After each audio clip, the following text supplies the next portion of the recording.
Hi, this is Susan Pitcairn, and welcome to our Sustainable Home Tour.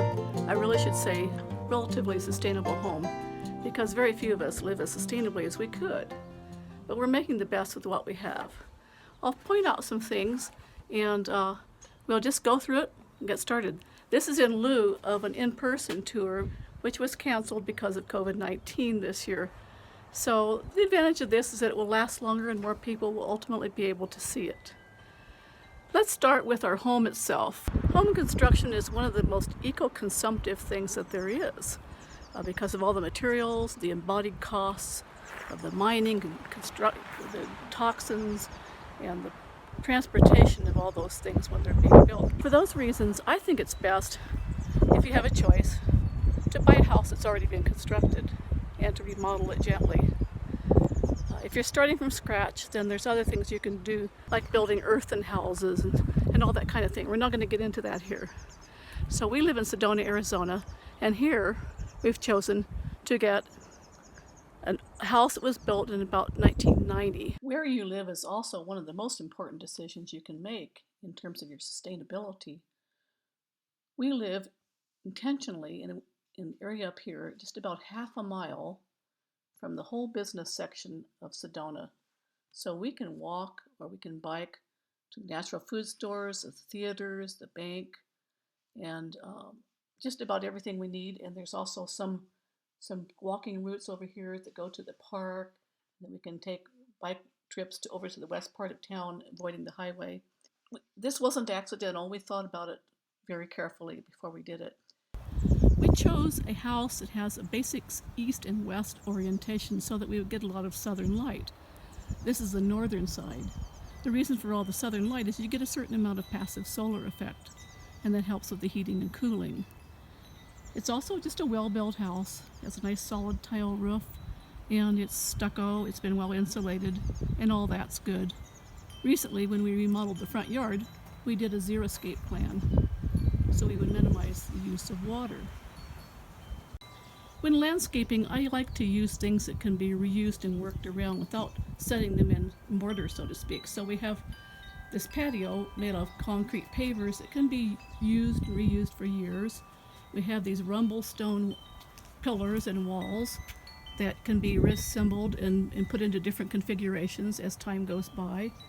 And I have some of these little portable aluminum fencing units that I got at Home Depot, and the nice thing about them is that you can pick them up and move them around quite easily. The only reason we have them at all is just that we are beset with javelinas, these wild boars that live in this area. And those piggies, as we call them, can cause a lot of damage to our food crops as well as our ornamentals once they get at it. So let's go inside the house and see what's up. This house has a lot of nice features, including a wood-burning and gas-lit fireplace. And it was just well built. It has a lot of white tile from the 1990s. And though I would prefer to have some easier to clean tile, because this one gets dirt pretty easily between the grout, when we thought about replacing it, we decided to just go with what we have. We can live with it. So we brought our color in other ways.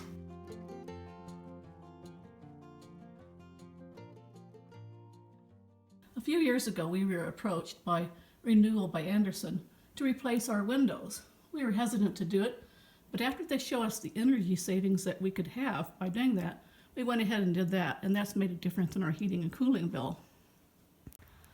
A few years after we moved in, we built an addition to the house, which is this art studio, and I love it. It has great views, nice insulated windows, well insulated and all that. And one of the favorite things about it for me is our colored concrete floor. It uses less total resources. There's no toxic off-gassing. It provides thermal mass for passive solar energy storage. It's easy care.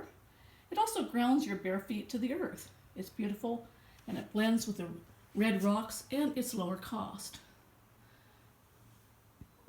Like many places in our house, the art studio also has a ventilating skylight so that in the summer, we can pull in the breezes from the windows and exit the hot air through the top. That's a great addition to any home. But let's go into the kitchen now and look at the basic stuff of life, which is primarily food. And food is where a tremendous amount of packaging waste is generated, as well as some factors having to do with the kind of food that we eat. First, let's look at all the kind of waste that we generate consuming food. What we have done for many years is to try to buy in bulk. That's becoming a little bit harder temporarily during this COVID-19 crisis. But we ordinarily keep a bunch of jars that we've pre-weighed with tear weights on them, ready to go in a shopping basket. And then we have another basket in which we put reused plastic bags, as well as these special kinds of PET recycled type of produce bags, and they're really excellent for that. And we have little Chico bags, which you can unfold and roll out, and those make full-size grocery bags.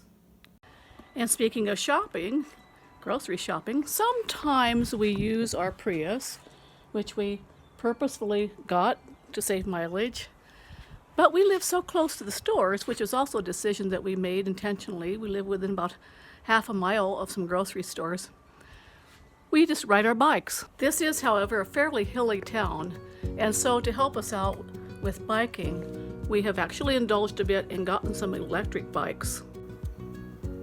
These are Pedagos, and we love them. And what we've done is we've attached a cardboard box to the back of it, so it's kind of the pickup truck. And so this cardboard box can just go inside the grocery store, complete with any jars and shopping materials. We stick it back in there and whiz on up the hill to home. At that point, we simply take our filled bulk jars and just load them right into our pantry. And there they are, all filled and ready to go. I group different jars for different purposes in different places. So some of these old mayo jars, for example, are good for condiments. And I have spice jars and bulk tea jars made from artichoke jars.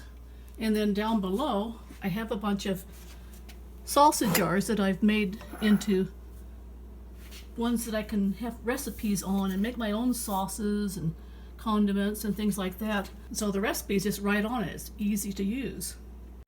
For more information about some of my recipes in jars like that, just simply search Susan Pitcairn Diet Handouts, and you will see not only these jar labels, but also this handout right here, Healthy Plant-Based Meals with many recipes on it.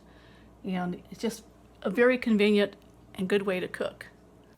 When we're done with our food, if there's something uneaten, or particularly the cuttings and scraps, we put them into these metal compost buckets, and they seem to work much better than the ceramic ones, which can break.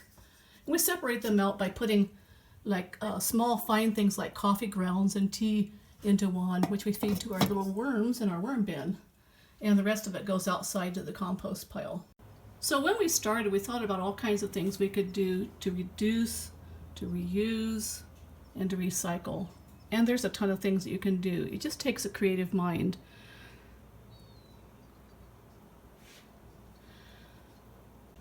So not only do we buy foods in bulk and store them in glass jars, but we of course recycle, and we do everything that we can at this point. Unfortunately, you can't recycle plastic as much as you used to. So where we live now, and probably in most places in the United States, you're limited to number 2 and number 5. So we put them in here along with metal. And over here we put glass and cardboard and other things like that. Where we live here, you can actually recycle plastic bags. So we take them over to Safeway or to Bash's grocery stores and drop them in the bin, and they get remade, presumably, into Trex lumber. Now let's talk about the use of one of our most precious resources, water. Pure water is so good for us in many ways. Many people have fallen into the habit of using bottled water up the wazoo, and we think that's a real mistake. Not only does bottled water contain a lot of chemicals, it fails taste tests that are double-blind. People actually find that the taste of tap water is preferable in many cases.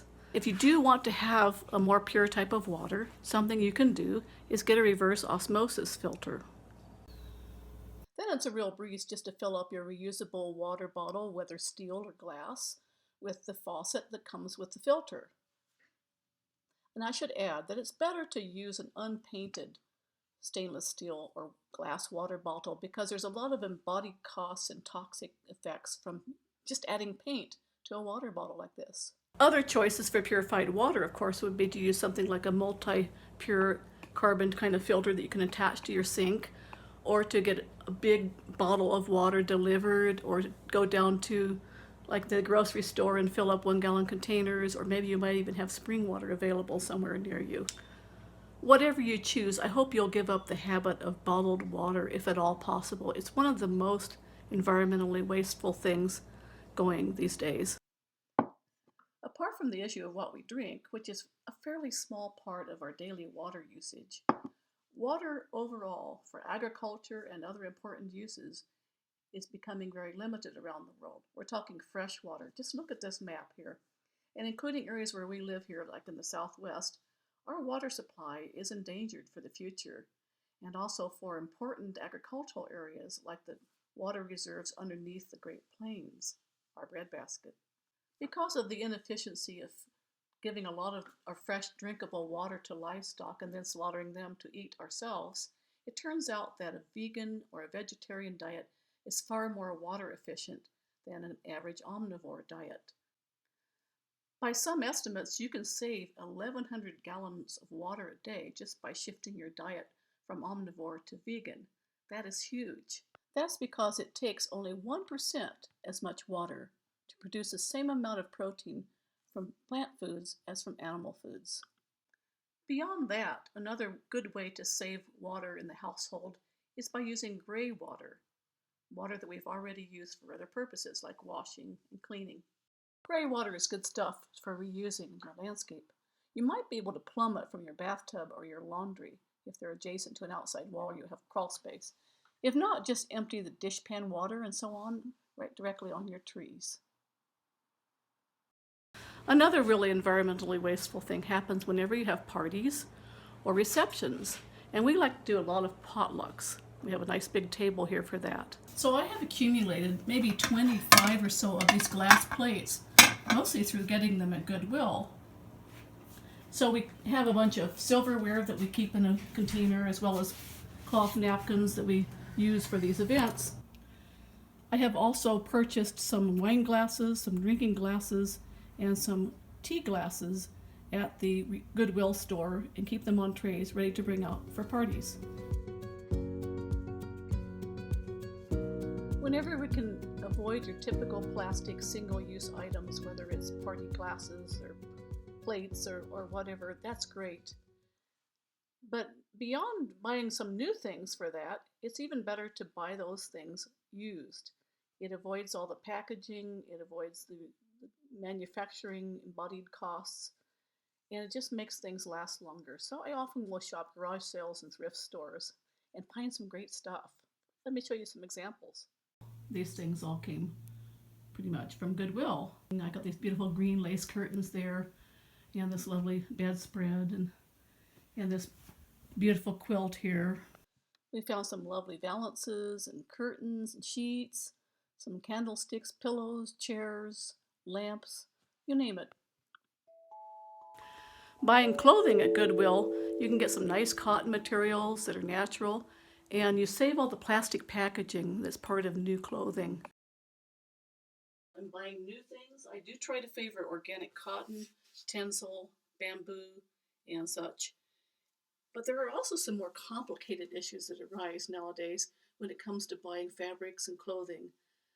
One of them is the more ethical aspect of it. So, for example, I used to favor wool and leather because they seem natural. They seem like they're just byproducts of animal agriculture.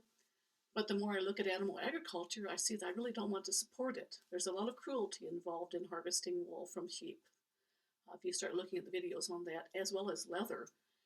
Leather is not quite the byproduct you might think it is. It's a central part of the meat industry. Much of the premium grade leather comes, for example, in a very cruel fashion from cows from India and Pakistan. You should learn about that. But in addition to that, it's also true that animal agriculture is the number one leading cause of most environmental problems today. So I try to find things that are made from plants or recycled, such as fleece, for example, one of my favorite kinds of clothing. But even there, you can find issues like with fleece jackets, for example, microfibers from that, microparticles have been getting into the whole environment and causing problems. I don't have easy answers to this, but I think we should keep asking questions and just trying to be conscious in our purchases. And the first thing we can do, of course, is to try to purchase things that are used already since they've already had their impact and to make them last. Do some mending. Shoes are a good example of making these kinds of choices. Some of my favorites are water sandals like these Chacos, and I also particularly like the Skechers slip-on Go Walk shoes, and their sneakers as well. And these Arcopedico shoes, lace-up shoes from Portugal are really fine. Their boots are also wonderful. All are vegan and made from sustainable materials as much as possible. There are good substitutes these days, and increasingly there's even going to be a type of plant-based material genetically like leather that's indecipherable from leather if you like that. One of the themes of this tour is plastics and of our lives. It just seems like they're everywhere. And they have their uses, but they also have so many problems, and increasingly so since we can no longer recycle many of the plastics we used to be able to recycle, which were sent to China, who no longer wants to take our garbage, basically. Not only is it difficult to recycle plastics, and with many of our technologies right now, there can be toxic effects in doing that, as well as toxic effects in their production and in their use that affect our own health as well as the environment. So we should definitely do all we can to recycle everything that we do have to use or feel that we have to use. But as much as possible, we should try to reduce consumption. We've talked about that in the kitchen and elsewhere. Now let's see how we could do that in the bathroom. The bathroom is a big source of plastic use. But in the bathroom, you have all kinds of cosmetics, right? Here's some things that you can do to reduce them. Shampoos and conditioners are big ones, right? If you do use it in plastic bottles, make sure they're ones that you can recycle.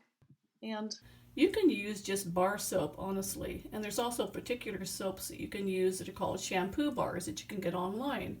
They work great, they lather up fine, and then they come in paper packaging, so there's really no waste, and it's chemically simple and natural. Likewise, bar soap. Why not use bar soap wrapped in paper or in bulk like at Whole Foods? You can get it without any wrapping on it at all.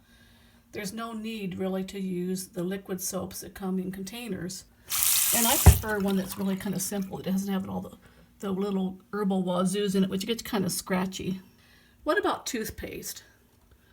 Toothpaste tubes are a major source of waste, right? And some of the stuff they're made of is kind of questionable. But it's easy to make your own tooth powder. And you just make it from baking soda and peppermint drops if you want. And you can put in some MSM powder, some salt, some xylitol, give it a little bit more flavor. And so we just put it in a container like this, and we have our wooden toothbrush here. You just get a little bit on there with some water, and away you go. And it actually is very good for your teeth.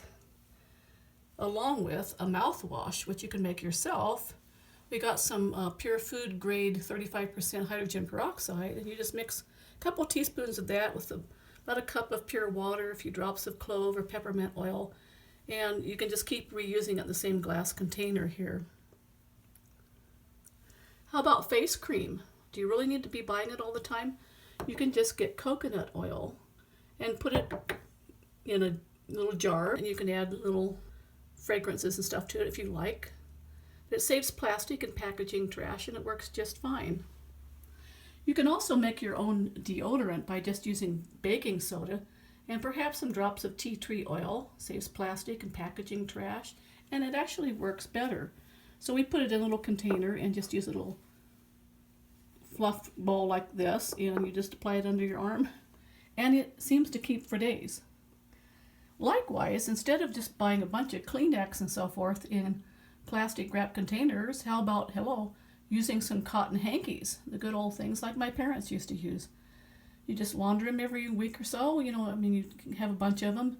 You can buy 12 of them for $24.95 from Victorian Trading Company online and probably other places. And they feel better to your nose, honestly. They wash up very cleanly. I've had these now for, I don't know, probably 8 years. And then while you're talking about that, then how about instead of using paper towels, just using an old dish rag like this? It's really great for cleaning a bathroom mirror. And instead of buying all the different kinds of window cleaners, just mix 4 parts of water with 1 part of vinegar, and you have an excellent all-purpose cleaner. When you run out of eyeglass cleaner, you can also just use that same vinegar and water formula for your eyeglasses. Reducing your use of household chemicals is not only good for the environment, it uses less plastic, it creates less strange chemical toxins and so on, but it's also good for your own health. One way to become really convinced of this is to watch the movie online called Chimerical.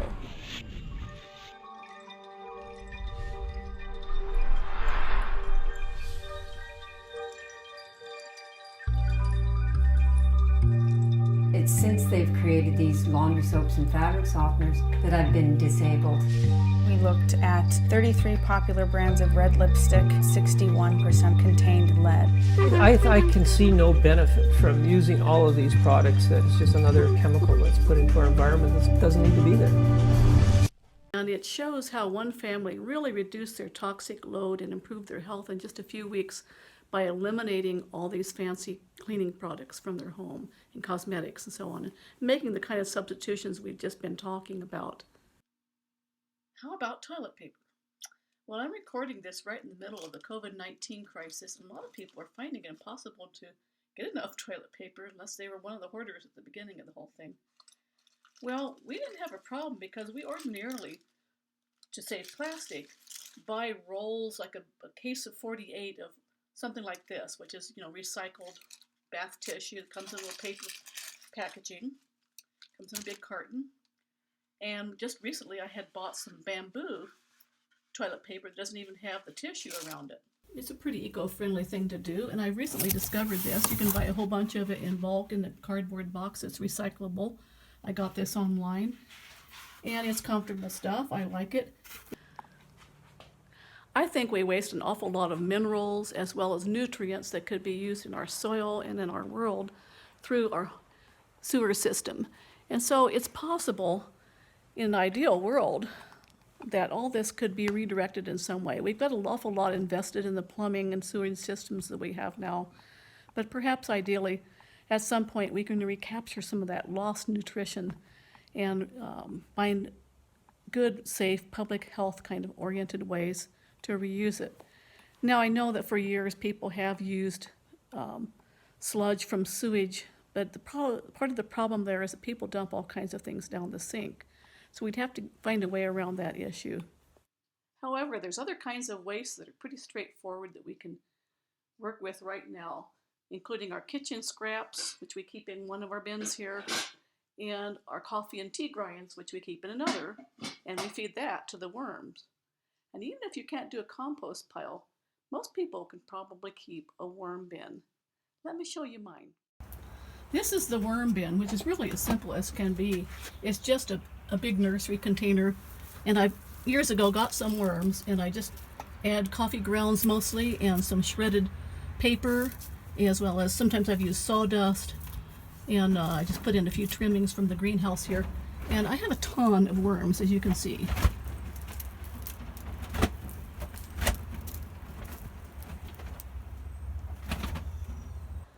I have a little greenhouse that I've built right off my art studio, and that's where I keep the worms. And the reason that I keep them here is because it's more temperate. They like the same kind of temperatures that we do, like about 40 to 80 degrees ideally. Here's more of a view of the studio greenhouse where the worms live, and it has removable hard plastic panels that are clear, so I can see out of the studio and see the beauty in the winter. It has a light which helps keep things alive, and it's really my most sheltered place for the winter. Nearby, I have built another little area which is where we keep an older washing machine. We have some regular one that's newer indoors, but this one here we use because it has a gravity-fed and pump-operated also pumping system that ejects the gray water out into a rain barrel, and then through a hose to feed our orchard down there. We use a special detergent, Oasis, which is super concentrated, phosphate-free, biodegradable, and excellent for greywater use. We have to get it online. In between the laundry area and where we remove the greywater to the orchard, there's an outdoor shower, which is a lot of fun. Both come from a plumbing system that connects to a sink indoors, and we have a shut-off valve for the winter. Better yet, if your washer is right next to an outside wall or over a crawl space, you can simply retrofit your plumbing for greywater use. Just look this up online. For us, it was not an option, so we did this kind of jerry-rig thing.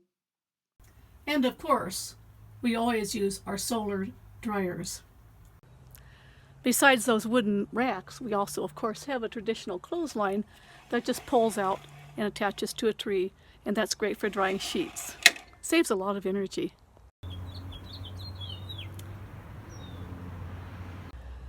I love nature, who doesn't? And I've always loved gardening.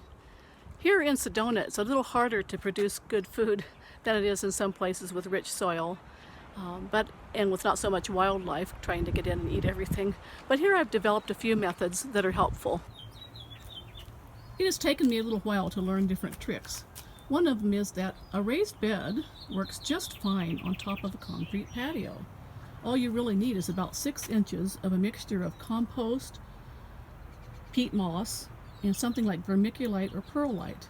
That's basically the mixture recommended by a fellow who wrote a book called Square Foot Gardening, and it works just great. Here's some spinach I just planted recently, and some kale. This is protection here from birds, and also it allows me to put some warm covering over it in case a cold spell comes along, which does sometimes in our spring. These aluminum portable fencing units from Home Depot work great to keep the little piggies out. Now this here is what I call Greenhouse 1. It's the first little greenhouse, really, that I built to keep the piggies out, and also keeps out rabbits and such. And it's constructed originally of just some pieces of framing that I had like left over from some art frames and so forth, kind of jerry-rigged together and placed on top of some pavers to keep the wood off the ground. And then I put into it these things called grow boxes, and they've worked very well for me using that same planting medium. So basically they have water in the area down below, which gets wicked up into the soil and keeps it at just the right mixture of water and air that helps plants grow well. These are plants that have made it through the winter. It's now late March, early April, and right now you can see the screen house is getting up pretty warm. I have panels on the outside that I take on and off. Yesterday I just took off the permanent ones for the winter, and so the other ones are now put away, but one of them still remains. It's this twin wall polycarbonate, which I just put onto the screen house with some clips, and then I take it off, you know, when the good weather comes. And I have some units that I can kind of put on and off pretty easily as the weather changes. So I have 3 greenhouses really. You saw 2 of them, the studio greenhouse where the worms were, the first one which we saw just now, and this one is really my favorite, and I call it the West Greenhouse because it's on the west side of the house. And this one is using 8-foot measurements, so it's basically an 8 by 8 foot structure that I built. I was kind of a wimp about construction and not really an experienced carpenter, so I took some 2 by 2 redwood pieces that I got at Home Depot, and I just put them together with some screws, doing one wall at a time out in the garage, and then we raised them all up together and anchored them together with corner bolts and things like that, and then put them on top of a 4 by 4 base on top of brick. And then later on I discovered it was a good idea to put some pavers down here just to keep rodents from coming up in here. So again, I'm using these grow boxes. I started out using the raised beds right on the soil, and I had the tree root infiltration problem. So this is working much better for me. I have some rolls of plastic on this, which I can take off and on as the seasons change. If I were doing it over again, instead of using this 1/2 inch hardware cloth, I would use 1/4 inch hardware cloth. It's easier to work with. So I've put some hooks up there to use as cordons so I can put in tomato plants in the summer and cucumbers and that kind of thing. Right now I just have greens because it's early spring. Pretty soon though I will start putting some climbing plants in here and suspending them down from the ceiling with cords. Recently I splurged on something which is a piece of art framing really with a little bit of clear acrylic plastic, and that's my door now, and it comes on and off for the summer with this kind of a clip here. That way I can see in, I enjoy the aesthetics, and it also keeps it nice and snug. But otherwise I just get this greenhouse plastic. I've got it at Greenhouse Mega Store online, and it's a very reasonable price, and it lasts for 5 or 6 years or so. I staple it on with a staple gun. I've really enjoyed having greenhouses, and it's a good way to keep fresh greens going for yourself year-round. And now with this COVID-19 crisis, it kind of feels good to have some stuff in case, food becomes scarce. I don't think it will, but it's nice to have it anyway. That said, I would say do not think that you're going to just become self-sufficient growing things like this. A lot of people will look at my garden and say, wow, you must grow all your food. Far from it. We would starve to death on what we can grow here. It's good for greens and vegetables and supplements like that, but when it comes to growing starchy foods that really provide calories like potatoes, I can grow some, but not that much, some to last for maybe a week or two. I mean, it just takes more space than we have here. We also wanted to save and to collect rainwater, and so we got a couple of rain tanks. This is our larger one, which is about a 600-gallon tank, a Bushman tank, and it is connected to a hose that I can use to just hand water with, and it also has a lower hose down there, the little gray one that goes underground, or back there I should say, into the greenhouse, and then I use it over there to water. Most of the time I have to say I really do have the plants on drip irrigation. If you had to, you could use the rain tank water for a while, and I keep it in reserve and so on. But it's too easy to just forget to water things. So my habit, I have to say, really is to use the water. And that is one of the reasons that I would say it sort of feels like 6 of one and half a dozen of the other, whether it's really a sustainable thing to try to grow your own food in a dry climate like this, where you can't rely upon rainfall. So that's that. Another observation I'd like to make about these greenhouses is they do have to be well ventilated. You can get a little bit more tendency, I think, to get some mildew and funguses on your crops, and also insects can accumulate in here a little bit more because the predator insects don't tend to come in as readily. And also it's just a very nice inviting temperature and good space. But for the same reason, it's also a nice place to come on a winter day and kind of sit here and have lunch. So I'm glad that I did it. If I was doing it over again, I think I would try to just build one larger greenhouse and make it really functional, so you don't have to be looking after the maintenance of all the different ones. Now we're heading down to what we call the lower garden, and this is a more traditional garden in the sense that it's just out in the open sun. However, instead of planting things in the soil, I've planted them in these livestock tanks. Right now, we're just getting to the point of planting the summer crops. This is some garlic I planted last November, and it's coming along, and will probably be ready to harvest in about early May. I've tucked in a little bit of lettuce meanwhile. As you can see, it's on drip irrigation. These livestock tanks are interesting. What I've come to do is to just let them drain out their natural drain hole, which I covered with a bit of screen to keep mice out. And originally, I did something different. I drilled holes in the bottom of this tank here and set it on the ground, and all was well and good for about a year, and then it got completely filled up with tree roots from the nearby tree here, which found its way up the little holes. And so I had to elevate it on some bricks, and here we go. And so it just drains out those holes now, but since then I've done it the other way. with just using the natural drain hole on the side, and that works fine. I have filled these tanks with a lot of soil, a mixture of compost, but also primarily, the peat moss and vermiculite, potting soil, that kind of thing, recommended by Square Foot Gardening, and that took a lot of work to fill them initially. And then I just top them off each year with compost from the compost pile. Our compost pile is held together again by these Home Depot wrought iron pieces, which I just put into a square here. And in this case, instead of using their standard poles like this, I put in a piece of electrical conduit, spray painted in black, and put it up kind of high with some deer wire fencing here, and that's just to keep the deer out. And it works just fine. It's a little neater looking down here.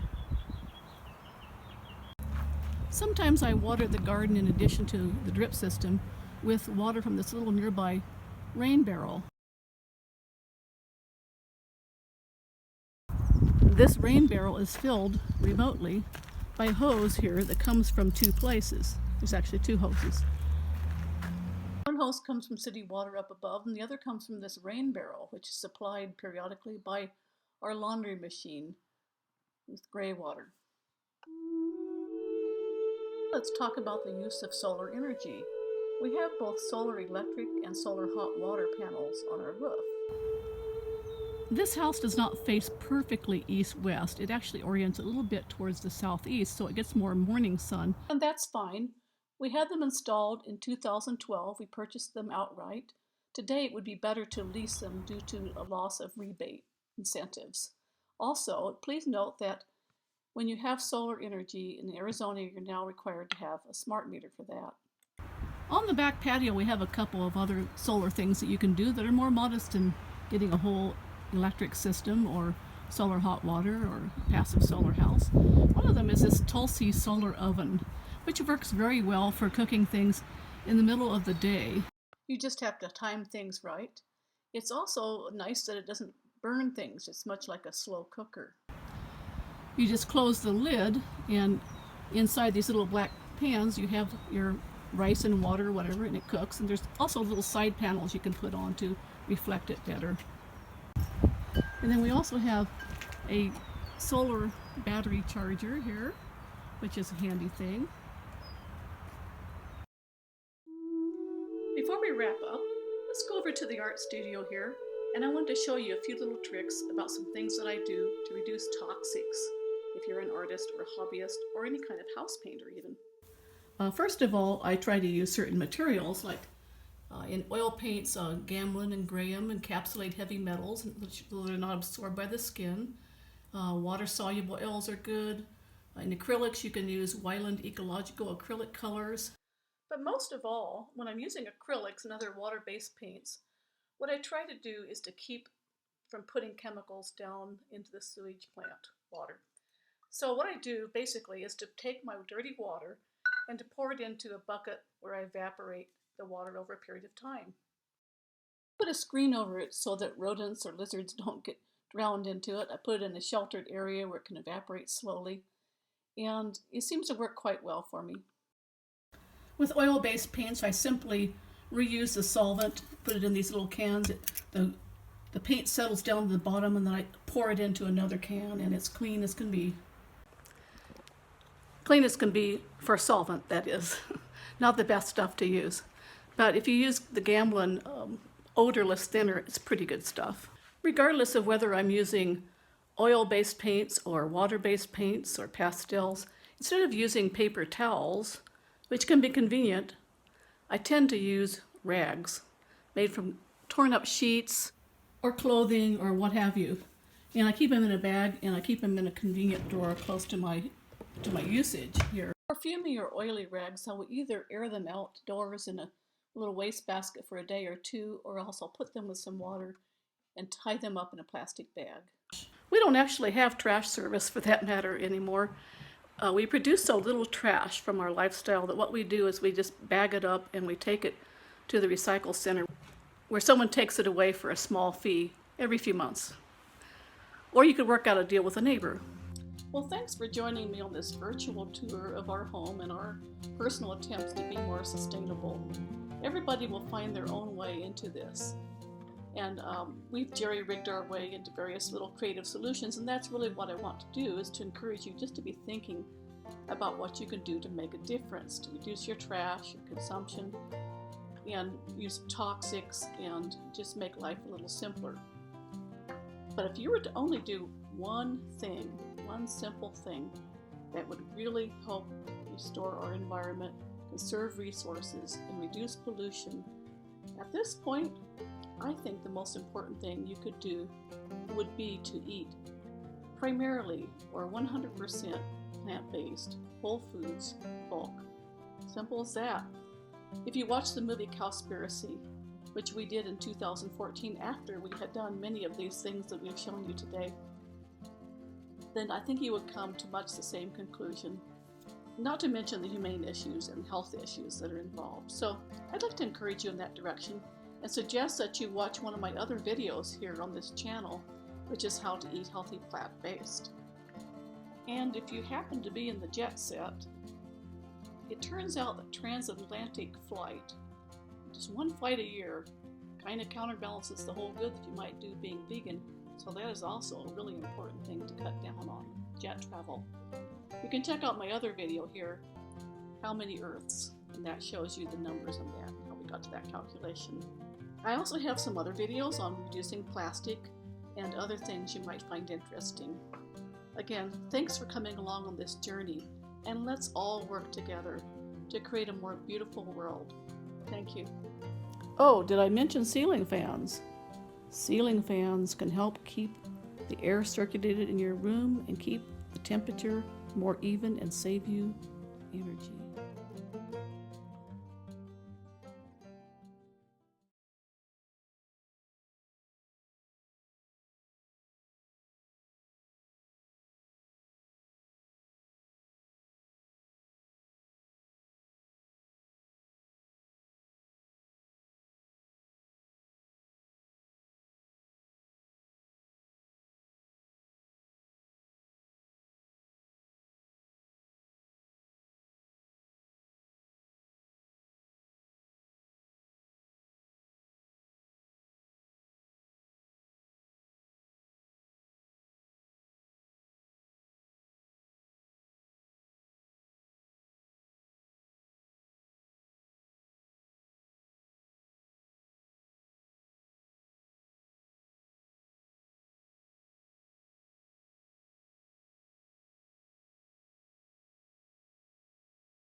how we use food, how we consume food is really an important part of things. And we'll look a little bit later at how we can grow food and compost and the worm bin and all that, and also look at our greenhouses. But first, I wanted to go into something that's more ordinary for everyone, how we use both chemicals in our bathrooms and other products, as well as how we deal with clothing to live more sustainably.